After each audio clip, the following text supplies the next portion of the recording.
First section is on the collection itself, the part we see at the curb or at the dumpsters behind our business. And just like definitions wise, there's kind of two collection systems.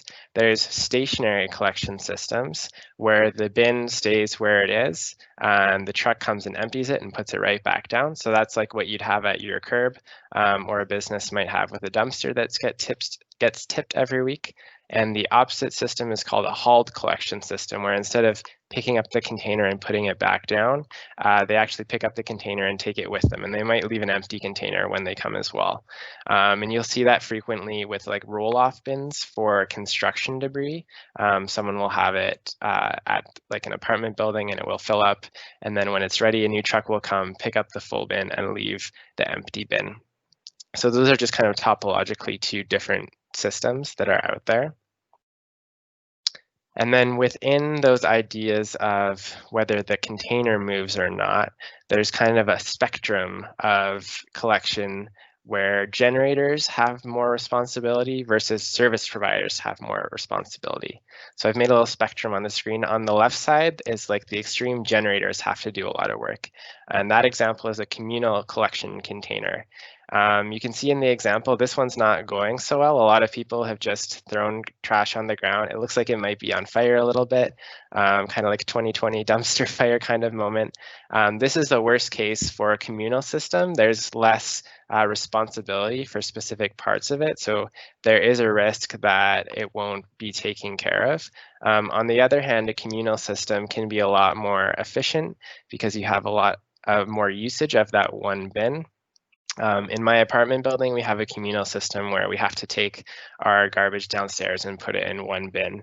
And for me, every time I'm carrying my garbage out there, I'm spending time with it. I'm acknowledging that I've made it. So that's kind of it's a different user experience having to use that system. So common in the global south where maybe there's not as much resources towards waste collection, and also common in places like apartment buildings where it just doesn't make sense to have a stop at every little bin for each apartment. One over from that, so generators are doing a little bit less work, service providers are doing more, is a block collection system. And this is a collection system that you might have seen if you've ever lived in Taiwan. And there's a video that you can click on the slide here that shows the singing garbage trucks in Taiwan that come around to pick up waste. So they'll come to your door, but you'll have to come down and meet them. And that provides an opportunity as kind of a community hub. People will talk to each other. They'll be able to kind of be judged by their neighbors for how much waste they're bringing out and how well it's sorted. And also there's the interaction with the waste workers about how much contamination and things like that. So it's kind of, along with the communal collection system, there's a bit of a more human aspect because we're getting people to be more active in the system. So that's pretty interesting. So please check out that video. There's one other video I'm going to send you to check in this chapter, but that's one of them. I really like that one. And then as we move further along the spectrum to service providers doing more of the work, we've got our door-to-door systems. So if you live in a single detached home, you've got a truck that will come right to your door and pick up your bin off the curb and put it back. Or if you're a business, you might have a dumpster that a truck comes and picks up. So it's just kind of a bigger version of that system. The kind of the danger with this one, it's really easy to do, but we kind of just set it and forget it. It doesn't have the same kind of human interaction as the other systems have built into them. So not to say any one system is better or worse, they just have kind of different degrees of infrastructure that's required and human behavior that's involved in operating each of them. And like I was mentioning with my apartment building, I have to carry my garbage down and take it out. A lot of buildings use garbage chutes, but a lot of buildings are so old that they only have one chute that will go into the garbage. And maybe you don't have recycling at all, or you have to do extra work to bring out the recycling. And now that we have more organics collection, even fewer buildings have that. So multi-residential buildings have really been a challenge for municipalities focusing on waste diversion because they're really not set up to do diversion well. So at this kind of collection point, we have some challenges to overcome.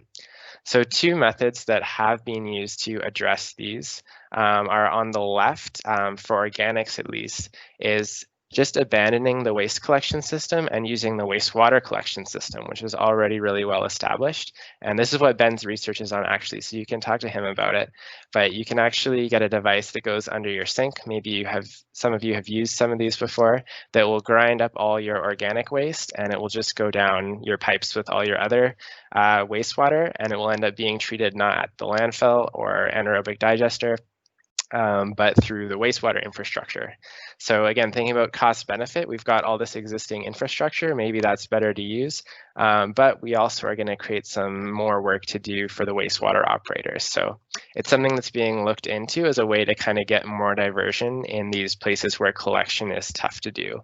Another technology that's being used in multi-residential sector is the use of tri-sorters or even bi-sorters. So these are devices that attach to existing garbage chutes or new garbage chutes and let you choose which stream you want to divert your waste into at an interface at the top where you open the door to the chute, and then it will move the bottom of the chute to direct it into whichever collection container is at the bottom.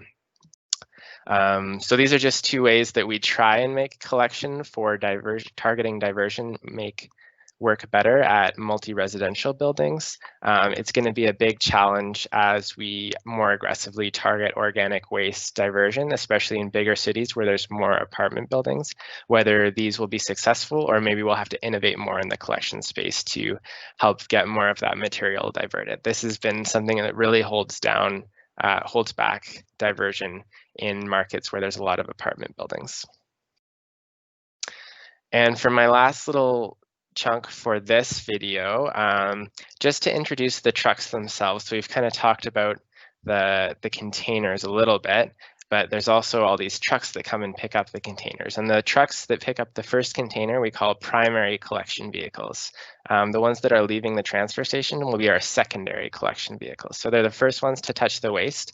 And there's a whole diversity of vehicles that you can use and a whole diversity of reasons that you would use them. So in this slide, I've listed a number of variables that might change from vehicle to vehicle, system to system. And if you click on the picture or the link at the side, that will take you to a video. It's 20 minutes long. You don't need to watch the whole thing. But I encourage you to watch through this video just so you can see how some of these different variables have been implemented in different places, and see if you can pick out, like if you go down the list, trucks that differ on each of these. So varying levels of automation, varying levels of numbers of streams, different sizes of containers each picks up, et cetera, et cetera. So try and watch through the video until you see kind of a couple different versions of each of these variables, just to give an idea of the diversity of PCVs that are out there. And then in the next video, I'm going to dive into talking about a little bit of some of those variables in some more detail. So I'll leave you with that video for now, and a reminder to watch that video about the singing collection trucks in Taiwan with the block collection system.